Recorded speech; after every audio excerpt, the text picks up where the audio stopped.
Hey guys, it's Briars. Just want to tell you what's going on down at Meltdown Comics in Hollywood. We got Meltthology. Meltthology is a monthly comics jam at Meltdown every third Tuesday of the month. Here's how it works. Show up at the Melt at 7 p.m. and draw a page of whatever you want. At 9:30 p.m., we'll collect all of the art and $3 for printing costs. When you come to the next month's comics jam, you'll get a zine with everyone's contributions inside. There is no set theme, and all skill levels are welcome. Last but not least, Meltthology contributors get 10% off their Meltdown purchase on the night of the event. Go to @Meltthology on Twitter or Facebook if you have any specific questions. Ask for Chuck, and that is @Melt_thology.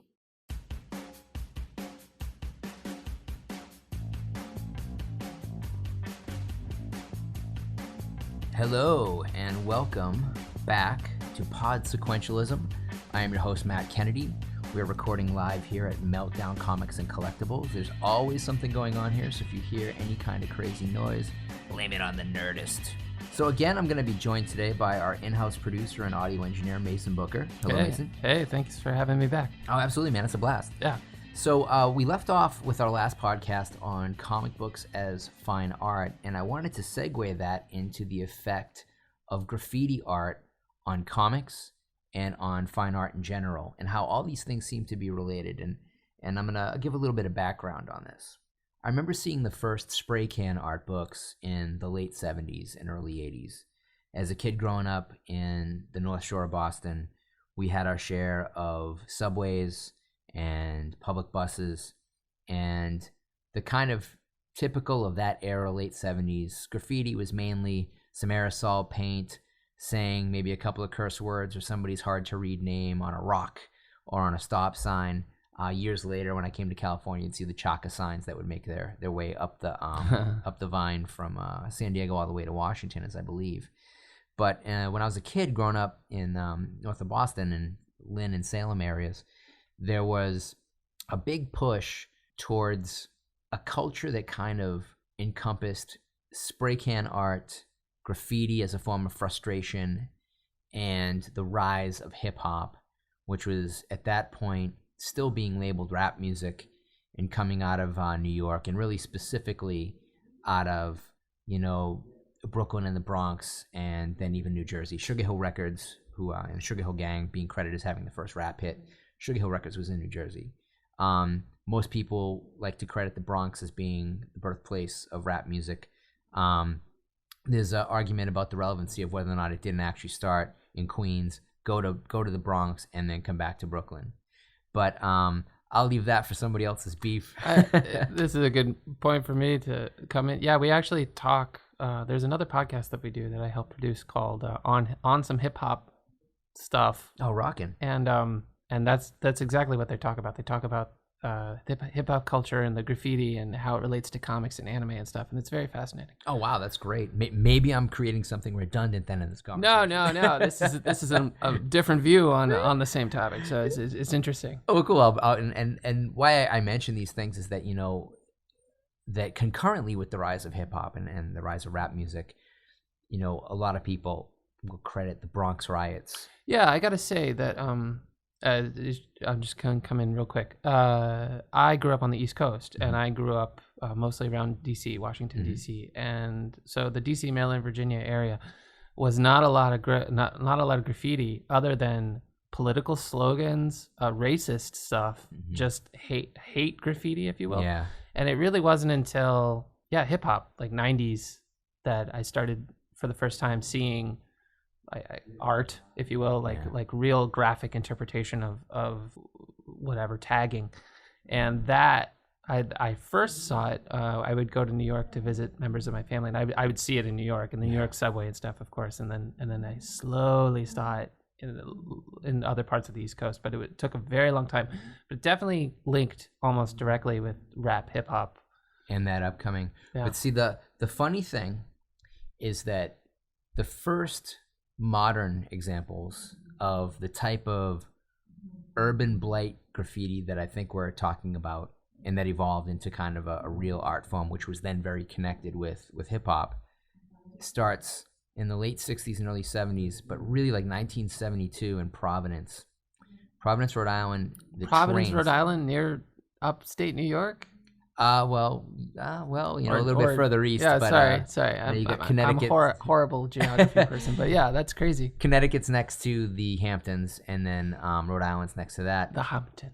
Yeah. And then, you've got that little sound that goes all the way into the north side of Long Island, so you can take your boats, and even from Staten Island over to Connecticut or Rhode Island.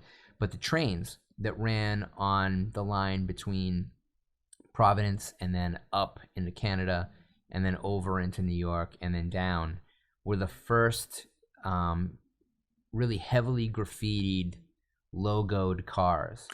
They were the first. When I said that I first saw graffiti in New York, that's where I saw it. I saw it on the trains, in the subway station and stuff. And they would pull in and just look crazy, like crazy chameleon covered, because so much graffiti all over them. But it was fascinating. When it hit the subway cars, which was the era after that, by the time you hit if you've ever seen the movie Fort Apache, the Bronx with Paul Newman, that really shows the nadir of just how bad it was in the Bronx in the 1970s.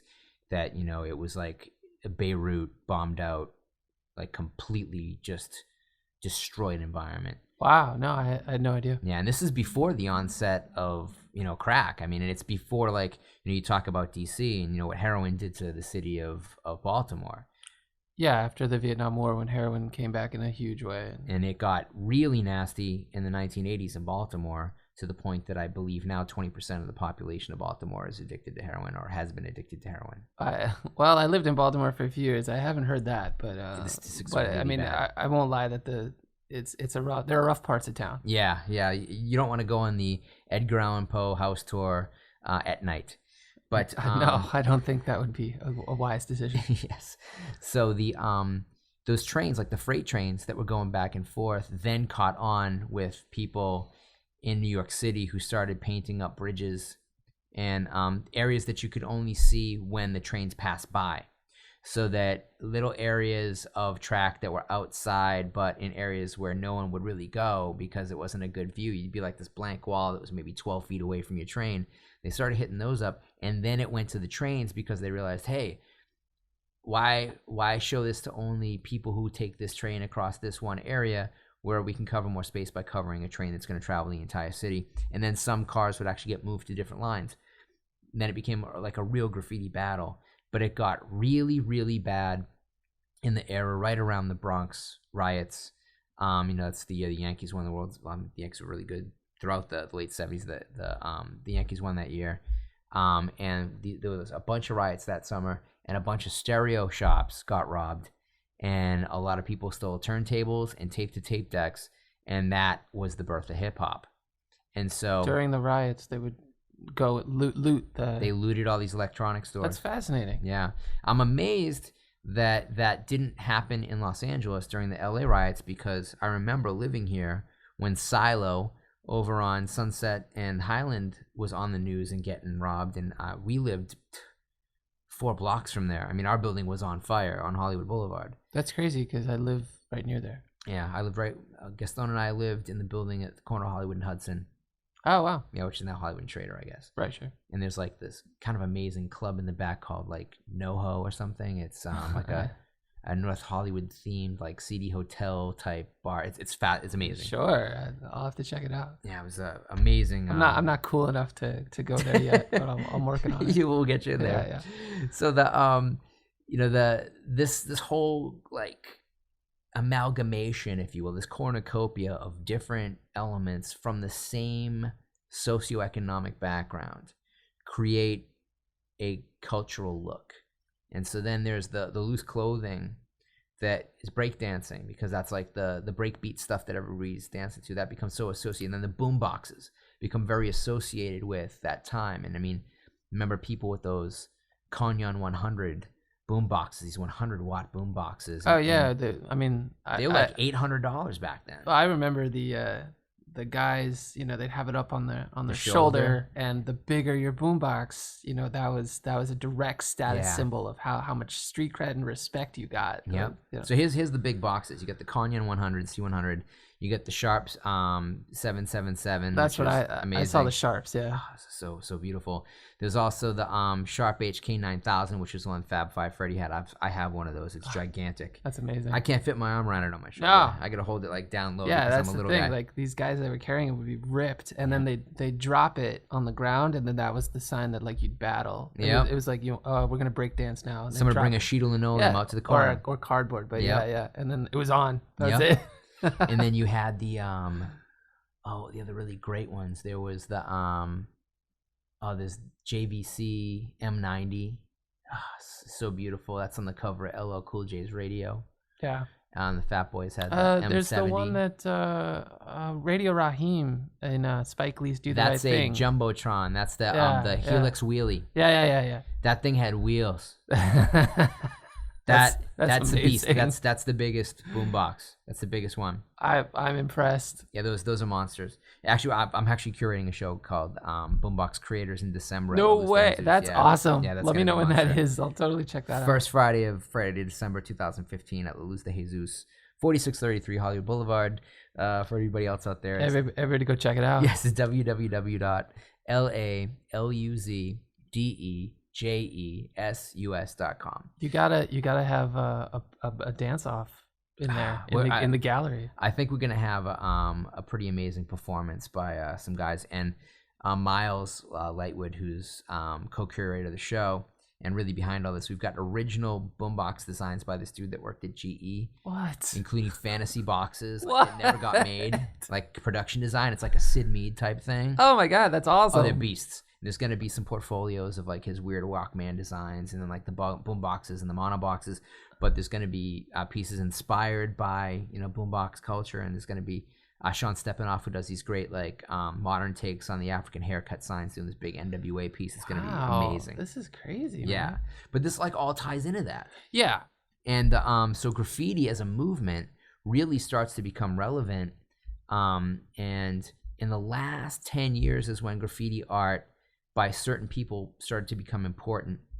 Now, in 1998, I made my first trip to England, and I was staying in Leicester Square, and it was an amazing experience, actually, just being around in Leicester Square and walking out to Soho. But a buddy of mine had an apartment in Soho, and there was the train line went right by there, and I saw at a construction site this kind of wheat-pasted design on the wall.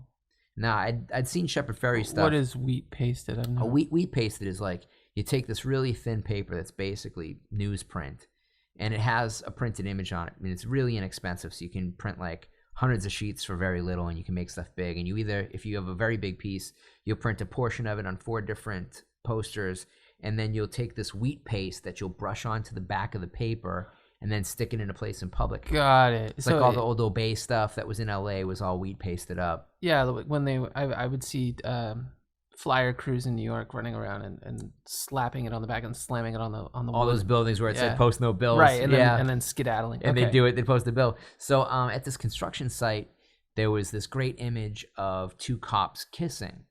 And it reminded me of some of the graffiti from The Watchmen. I thought it was really great. So I had my friend help me jimmy this thing off of the wall because it was like this temporary wood. So of course it was never authenticated, but it was a Banksy. But I had no idea who Banksy was back in 1998. Sure, right. And it stayed in my friend's apartment, I think, until he got evicted. I have no idea what happened to it. That's unfortunate. I mean, you could say that it's worth a lot of money right now, but I mean, you'd still have to kick probably $30,000 to Banksy to get it authenticated, and he's not doing that anymore. But like that was sort of like, it was The Watchmen that really made me respect graffiti as a culturally significant movement. Like I knew that a lot of the stuff that was happening that was cool looking, and we would copy, we'd do our own tags, back in Lynn. I think I did a thing called Orbit, and it was like this spaceship with this goofy lettering. I had other friends that did other things. There was the panic tags and things like that. In Chicago, there's a guy named Night Moose who's more of a tagger really than a writer. Yeah, there's a very famous tagger coming out of DC, the Cool Disco Dan. Disco Dan. And he had a documentary made about him. Yeah. It was. But when I was in high school, he got every subway car. Yeah. And bus. in the DC metro system. That was how you got up. That's how you got over. And I mean it was crazy. It's the difference between that original wave of graffiti and the original wave of early 70s, late 60s graffiti was very similar to the graffiti that had started to appear during World War II in occupied Germany. And there was the werewolves were like these renegade Nazis that had gone underground, and they would paint werewolves on the trains and stuff in So Bavaria. they were Nazis who were against the Nazi regime? No. Oh, because that would have been fascinating. They were like these Eastern European, like they were in Hungary and they were in the Czech Republic, and there was some Vichy French people who had been like sympathetic to Germany during the war, who were still fighting as the occupying forces of the Allies were taking over after Germany capitulated.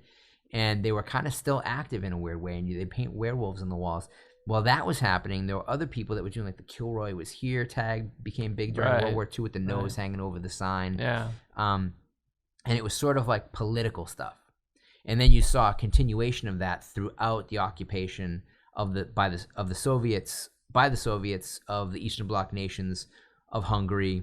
And you have the big Naj Revolution. There's a monument to the man named Naj who stood up against the Russians, and he was executed.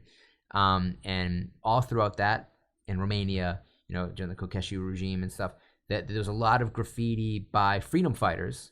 That's what I'm familiar with. The freedom fighters. When you're being oppressed, graffiti seems to be a tremendous way to anonymously get out messages. And that's what it kind of became. But what's odd is that the most photographed of that stuff from the era, a lot of which didn't make it overseas, except for the Kilroy stuff, was of this kind of villainous graffiti. And then it quickly became... the werewolf. Yeah, it quickly became co-opted by the good... the good guys had been doing it.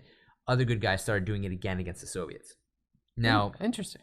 That kind of becomes apparent in New York City, also in the 1950s, where people start writing on traffic signs and they start writing on buildings, and it became like it went from crayon to chalk which would wash away. Then it starts to become spray paint. And a lot of it was racial. Yeah, that's what when I was growing up, like I said before, it was either political stuff or race. And in the South, of course, it was a ton of it. Oh yeah. And so it moves from kind of like being this shorthand of prejudice into, hey man, this is our plight type of stuff. Yeah, this is going briefly back to what you were talking about, when they would jump into areas that were off limits or otherwise hard to get to, and I would be on the subway riding by, and I'd see these things, and they were clearly experiments in artistic expression or different messages that they were trying to get out. But I would often wonder, like, how do they even get in here? Yeah. There were bridges that were, at least a couple 100 feet high, and they'd have messages on them, and I would just be like, I don't even know how you get up there, man. Yeah, I have no idea. I mean, when someone tagged the building here on Vine, oh yeah, 7 stories of the building or something crazy. Yeah, like how do you what? And then he shows his friends and like, dude, you got the G wrong. You got to go back and change that. And like, I think you got arrested. But and that's recent. Sure. But that transition from here's our plight to here's my expression to I live in a box and I can't get what's inside of me out big enough. And then it kind of becomes a little bit more perverse. And so the differences in one person's description of graffiti to another's can be very different. Like when you think graffiti, you'll have a picture in your head of something. When I think of graffiti, I'll have a picture in my head. They may be completely different and they may be similar, or they may be completely different images that are of a completely different form. Graffiti has evolved over the years so that I think the younger kids who are thinking of graffiti are really thinking of like street art, and they're thinking in terms of street art. And in LA, people getting permits and they're doing like these murals. And it used to be, you can do that? Yeah, there's the whole LA Mural Conservancy. Wow. You can submit your idea and, That's come amazing. up with a bit of money. Way to go, LA. I had no idea. It's a good idea. I wish some of the art were better. Well, everyone starts somewhere, right? And I wish it were a little bit more permanent, because it seems like they're issuing these permits for like 3 months and then people spray paint over the same stuff. And it's kind of like another get up, a little bit more organized get up, I guess. Well, that's interesting that you mentioned that, because one of the things that I have seen start happening is, I guess I don't know if I can call them graffiti or what, but people are starting to use projectors and lasers to, kind of pop up and do these nighttime image displays and messages and stuff in a very animated way, and then poof, away it goes. But they're doing Public art. But they're doing it illegally. Yeah. Pop-up public art. I mean, it's technically street art. If it's not being done legally, then it's technically graffiti. Gotcha. But graffiti would have to be a little bit more permanent. Like, it has to cause damage to the surface that's being painted on. It has to be unwanted. Okay, gotcha. So the most strict definition of graffiti is that it is an act of vandalism. Now, when we think of graffiti as an art form, we think of these more identifiable designs. I won't judge and say that slightly better or not, because sometimes they're not, but that it's identifiable because the tag has been around long enough, it has been respected, it is out in the open space, it was performed illegally. If it's done legally and it's out in the open space, it's still street art, it's not graffiti. If it's not in the street and it's not graffiti, but it's in the style of street art and it's in a gallery, is it still street art? Is it still graffiti? No, it's possibly spray can art, or it's a Wheatpaste. So it's kind of like a fake thing. So like you were saying with the, sorry, I didn't mean to cut you off. Oh, no problem.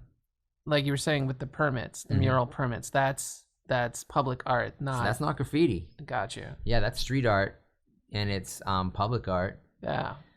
I think that when people like Risk and Nathan Oda, when he was using his Coos tag, were hitting spots in Venice Beach in 1986, and they were gangbangers willing to kill them for painting on their turf, that's a whole different experience. Yeah. Than Friends with You. Right. Filing for a permit to paint the side of a building. Yeah, no, and I have to say, when you said graffiti, the images that come to my mind were the guys in the DC those covered trains, the subway hoppers that would basically jump in, tag, and jump out. And then I have to give it to DC, like they had a massively successful cleanup effort. Like nothing was ever on there for more than, I would say, like a week. Yeah, the thing, when Bratton was in New York and they kind of revolutionized the crime thing, the first thing he went after is graffiti. Sure. It was the first step in getting a control on crime, because people won't report crime if their area looks terrible. That's fascinating. Yeah. As a criminology major in my college days, I see exactly what you're talking about. And it worked in Boston and it worked in LA. And so now, by having a public space that people have to bid over to get there, there's less just ugly stuff on the walls. But I mean, it still happens. And if we do a show that has graffiti artists at La Luz de Jesus Gallery, we know we're going to get tagged or stickered or something, and it's obnoxious. And so that makes us want to have those types of shows less. Right. But their whole thing is like, oh, I want to be seen, and I want to be seen among my peers. It's a very selfish thing.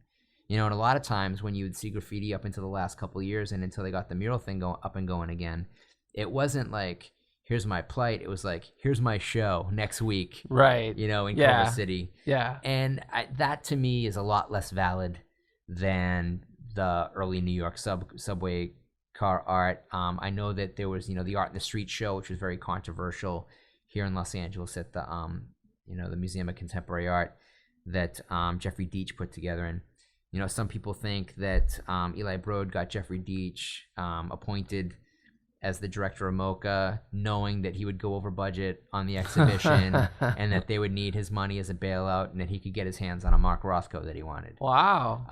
And good. So wow, for forward thinking. At that end, it's a lot of manipulation, and the sounds same Machiavellian. It is. Well, I mean, I'm not gonna make fun of Eli Broad. I value my life, but of course. I think that he spent a lot of money on some art that I find questionable. And he's filled a lot of museums with it, and he's built a lot of extensions on those museums, and he owns a construction company. Hey. If this were the stock market, that wouldn't be okay. Insider trading. Yeah. I got you. And there's a lot, and he's by no means the only guy, and he's not the most offensive. He's supported people like Damien Hirst and Jeff Koons, and you can have an opinion one way or the other about those guys, but he's also launched a lot of other very important careers, and he helped push Sandy Sherman's prices up high. He helped establish Matthew Barney, after Regan Projects really wrapped their arms around Matthew Barney. And I mean, that's definitely in that higher end of blue chip contemporary art, which is much more disconnected, I think, from the public than public art now. And so I think when kids see well painted stuff out in public every day, it changes the way they feel about that environment the way that it was, if it's well done. And even if it's not well done to an extent, there may be this other thing which happens, which is that they say, I can do better than that. And then they find out how to do better than that. Sure. So they go and they pay a little bit more attention in a public school art class. Maybe they study a little bit after school. They ask their art teacher, hey, is there some place where I can learn how to paint? You're teaching me this. Can I learn this other thing? There's now public knitting, where people like knit these extravagant things around public sculptures. I haven't seen that. That sounds it's pretty amazing. Sounds fascinating. There's a couple of really talented I saw artists. when I was in Baltimore for a long time, Micah, one of the art students, knitted I guess cozies for these lampposts. Mm-hmm. And there was like 10 or 12 of them. And that was kind of cool. But some people are like knitting entirely different costumes that take like these colonial statues into a completely different era. Awesome. Yeah, like really, really good stuff. I would love to see that. Yeah, is that around here? There's a couple people that work in LA. There's a French artist who's very famous who was contacted to do a piece at Art Basel last year. Cool. I think there's a Polish artist who's very, very famous for her knitting. And it's funny because she comes out of that world where there were werewolves, and then there were freedom fighters, and then there was Perestroika. It's like, all these different movements that all had their own type of graffiti, and it was all vital and all political and, and very kind of mind-blowing. Yeah. And, in LA, it's a bit safer now, the way that it all goes down. But there's a lot of history in between there. And, there's the story about the San Francisco scene, and David Rose very much documented that in the Beautiful Dreamers documentary. That became a very big part of the art in the streets thing, and that caused a lot of friction because there were pretty famous people from LA and New York that were like, wanted to be like headliners that were like, hey, I'm not going to be in the show if that clown's in this show type of stuff, because there's egos, and it's street artists. That's crazy. Well, I guess, but I guess it depends on if you respect the art or not. But right, but there's also the inclusion of people that were considered to be a little less valid, but they were tight with David Rose or were part of the whole crew or scene that launched Margaret Kilgallen, who's dearly departed Margaret Kilgallen, and her husband, and that whole San Francisco scene is a very different scene than LA, and so people in LA feel that scene is less valid. People in Oakland feel like the San Francisco scene is less valid than Oakland is. And Oakland's a lot like the Bronx in a lot of ways, and a little bit like Baltimore. Yeah, and a little bit like Philly. Yeah, I can see that. I just find this fascinating that there's this intense graffiti war going on that I had no idea. All kinds of rivalries. Yeah. And like the old New York guys really felt like, why am I not in this show? Like, how dare they not put me in the show type of thing. And there were some LA artists like Becca, who is one of the really early female graffiti artists, came and did her own installation in the bathroom because she wasn't invited to be in the show. So she snuck in and just put something up in the ladies' bathroom. And I was like, that's good. That's gumption. That's the way to do it. But here's another thing that oftentimes, and it doesn't matter if you're someone who appreciates fine art photography or if you're somebody who is a fan of street art, it really depends on what your socioeconomic status is comparative to the areas and where you're seeing the art. Because if you walk into, Fifth and Wall in downtown Los Angeles that's in the arts district, right? It's a bit outside. Gotcha. It's like, what would you call it? You call it Skid Row. Oh, yeah, okay. If you're down there and you're at 2:00 at night and you got your camera out, you're taking pictures of people, they may have a problem with that. I would imagine. And there's some people that live in areas that are heavily graffitied and they don't love it. They're not fans of it. And how audacious is it that there are these very wealthy people that are paying for these graffiti artists who they see as vandals to set up shop inside a respected museum?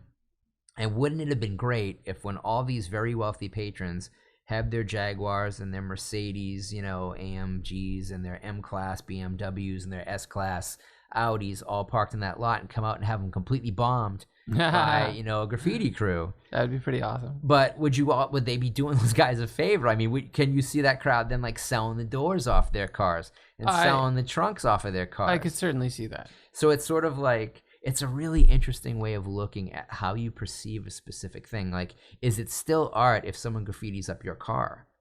If you feel differently about that than you feel about it in someone else's neighborhood, is there a change to the validity, or is it only your personal experience with it? And if you are, can you be so objective if you are the subject? Right. And I think a lot of that is influenced by, and you touched on this earlier, whether or not permission is given. Mm-hmm. And whether or not it's considered aesthetically pleasing. Sure, but then you're getting into the whole what is art versus, right. You're getting into the taste thing. Yeah. Now and that I think is what is helpful. What is good about street art, what is good, and how this connects back to comic books, is you can look at the work of Mark Bode, and it was hugely influential on the '80s graffiti artists. His work with the paint pens. And how it would spread. It spread just like acrylic paint from a spray can. Yeah, the ballooning and became a huge thing. Thick, bold lines, right? Yeah, those balloon lettering, very much out of Mark Bode's handbook. Yeah. And Von Bode, sorry, Mark is his son, and who continues. How dare you? You're discredited. And the impact of that work, and all the kind of underground comic guys, including like whether it's the Fabulous Furry Freak Brothers, or whether it's like S. Clay Wilson or Robert Crumb doing their stuff at Zap, and Robert Williams, of course, who was doing like that amazing chrome looking paint using regular oil paint. Wow. And I've seen a lot of Robert Williams paintings up close, and I've had the very good fortune of being able to present him with an award. I know him and his wife very well. Awesome. And there's very few people as intelligent who speak about contemporary art as is Robert Williams. He's amazing. He was also hugely influential on the 1990s, early 2000s graffiti artists who saw his work, saw what was considered lowbrow, was now starting to transition into pop surrealism. Both terms that Robert coined, by the way. Wow. He also coined a term called, what is it? It's conceptual realism, which I love. I love that term. And they kind of aped his style, but in a very street way, in a very watered down way. Like, it's kind of like, you tell a story, a sentence at the front of the classroom, and they tell the person next to them, and by the time you get to the end, the end of the telephone line, it's a completely different message. That's sort of that interpretation of that amazing, innovative work has become its own thing. So when kids see that now, they have a basis of comparison. They know that where their skill level is, what that skill level is, and whether or not they want to achieve to be as good as that or better than that or completely do something on their own. And that's good for art school, which there's this idea, and there may be some truth to it, that art schools have become diploma mills, that people are paying a lot of money to get a degree that isn't really that valuable. And I mean, that speaks to civic responsibility of the school, and if they're accepting too many students considering the amount of job placement, then I mean that's an issue for your student loan officers, I guess, and that becomes a federal issue. I think issue. it also depends on the field that you're aiming to go into. I have a lot of friends in art school, and half of them I would say are actually aiming for graphic design. Yeah, and that's fine. But then there are legitimate like, no, I'm going to be a painter, and it's like, I hope, man. Yeah, and I mean there's a whole trajectory to that too. I mean, you have to go to the right school. Really, you have to get the right master's degree. I mean, you can kind of go any place and you can learn your craft, and then you got to get the right master's. And then if you're going to go into art history to be an academic, you have to get the right doctorate. Sure. It's like architecture. Yeah. My wife went to, she has her MArch degree from SciArc, which is the greatest architectural school in the world. And it's in Los Angeles. And you got like the original board of directors included Zumthor, who's this great Swiss architect who's helping to design the new LACMA building. Awesome. Yeah, but they teach theoretical architecture. I mean, a lot of the stuff when I go to the grad shows there are buildings that cannot be built. Sure, just little models and stuff. And they're fiction. I mean, I understand the great idea of thinking outside the box, but I've always felt that Are they essentially just waiting for materials to catch up with them, or is it just it's never going to happen? They just want to get a job with the professor who runs a firm of theoretical architecture. But I felt that it's irresponsible to teach architecture without teaching engineering. Yeah, I would imagine the two would go hand in hand. And they don't always. You could get around that if you were an architect who worked with a good engineer, couldn't you? Yeah, and that's what a lot of them do. Gotcha. But it seems like a weird disconnect. It's like, to me, it's like, hey, your chocolate's in my peanut butter. Hey, your peanut butter's in my chocolate. Yeah, I'm often, to draw a very weak comparison, I'm often on a film set where the director has zero idea of what the people on the crew do. And I find that it blows my mind because you need to know exactly what you're asking people to do so that you can all come together and so work. He whispers into the first AD's ear, and then the DP does what he wants to do. Well, yeah, sure. Yeah, I've been on those sets too. Yeah. The I guess at the end of the day, and where it becomes a positive thing, is that I think graffiti is causing a renewed interest in illustration skills, and I imagine that a lot of people who would endeavor to paint large, somewhat cartoony murals would practice and be influenced by sequential art, by comic books, by laying out a story. And the really interesting graffiti is kind of sequential. It's kind of a somewhat abstracted sequential piece. And I mean, to me, that stuff is always fun to see, and you don't see enough of it. How is it sequential? Is it because like they'll do a piece over on one block, and then if you go to another block, it's a different piece, but it's related? Or is it like they do a whole mural? It could be either of those things. It could, I mean, that would be great if there was somebody who was like slightly moving, like if you were to line up the right eye view on 20 blocks. I thought Basquiat did stuff like that, right? No. Oh, he would put stuff all over the place.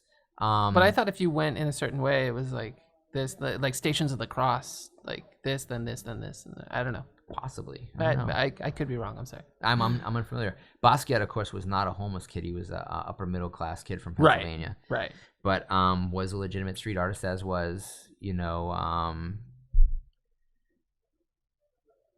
one of the most famous of all is probably Keith Haring. I mean, there's a huge Keith Haring mural at Art Center. Oh, cool. Yeah. So, and those guys were kind of considered part of the epitome of the 1980s art world. And what does that coincide with? The rise of hip hop. Yeah, there you go. So it kind of brings it all full circle. And I love that idea. And then there was, for a while, you look at some of Sam Keith's stuff, after his run on Sandman and as he's going into Max, and then some of the other guys that they picked up to be doing independent comics at that time had a very graffiti-esque style. I'm sorry, I just want to get this in real quick. It's fascinating that you said that because I did not see that connection for Sam Keith until you just outlined it for me. But yes, the Max is totally graffiti-driven. And very much Von Baudet. Yeah, and beautiful. Yeah. And I never saw that connection until just now. Fantastic job. Cool. Yeah, and Jay Lee, and like there's a bunch of them that they have different aspects of what they do, and there's a certain acrylic spray thing that they bring to it. But of course, Teenage Mutant Ninja Turtles. The Eastman Laird stuff is very much looks like graffiti stuff that's done sequentially. And as an underground comic, and growing up in Massachusetts and seeing those guys at conventions and talking to them and them having them be like the other kind of local famous guys, they were hugely influential on us. I mean, they made us all want to do comics because they proved that it could be done. And Kevin especially, I think Peter was a little bit more reclusive, but very nice. Kevin was kind of like really into all the stuff that you'd be into. I mean, he bought Heavy Metal magazine at a certain point, which is like, what street credit could you get beyond that? By having the Tundra Press and putting out the stuff for Steve Bissett, putting out this, my first guest, you talk about, Brendan McCarthy and them doing Skin, which was completely a graffiti comic. I never saw it, but it sounded fascinating. Oh, it's just amazing stuff. And the idea of that, and Brendan, of course, is a very smart art school guy and was on the cutting edge of the punk rock movement. And he's a forward-thinking dude. I mean, he's always thinking about the next format. Not just like the next project. On your show, I think he mentioned that he was like, I was going to people saying CG was going to be the next big thing, and people were blowing him off, and he was like, all right. He was behind Reboot. Yeah, he did Reboot, and then, which I completely been oblivious to, and we licensed it at a certain point in the company I was at. But with these guys, at the helm, I mean, anywhere you go is good. That they're going to drive you in the right direction, and I think that that's a good thing about graffiti now. That whether or not you like seeing it, whether or not you think it's overrated, whether or not you argue about whether or not people like Retina are their work is valued at a certain price range, that it's good for people to see. And I think with Retina, he's invented his own language, and I think that there's an art form to that. I think that it's aesthetically pleasing to look at, and that he may be one of the guys that becomes... is that the deal? Or is his stuff like hieroglyphics? Yeah. Or I guess they're pictograms, but... Right. Yeah. And it's very much like a language of his own creation. Interesting. He's a very polarizing character. You can have very different interactions with him. I've had some pretty pleasant interactions with him, and there's legends about the volatility. But at the end of the day, he works with kids for free. Cool. So I think, everybody's multifaceted. And in street art, you're going to have dynamic personalities are going to be the ones that rise to the surface. And I think that his fame is going to encourage a new look at what graffiti can be, what it can be termed, and how design comes back onto the street as opposed to stealing from the street. Yeah, I would agree with that. I would also say that I think what I noticed graffiti doing was exposing art to people that would in no other way have access to it. They like the kids that I was running around with weren't interested in museums. They weren't interested in libraries. They weren't interested in whatever. But you see graffiti and you're like, oh, this is amazing. It makes me feel something. It makes me want to create, draw, paint, whatever. And so, yeah, I see what you're saying. We always hope that graffiti can be the gateway drug to the Metropolitan Museum.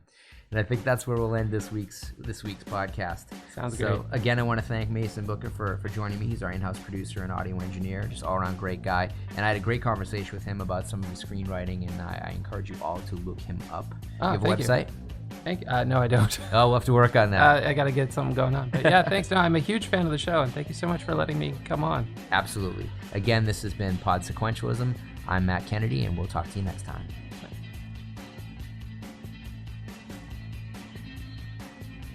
Melt You, the school at Meltdown, where they teach you the skills to make comic books.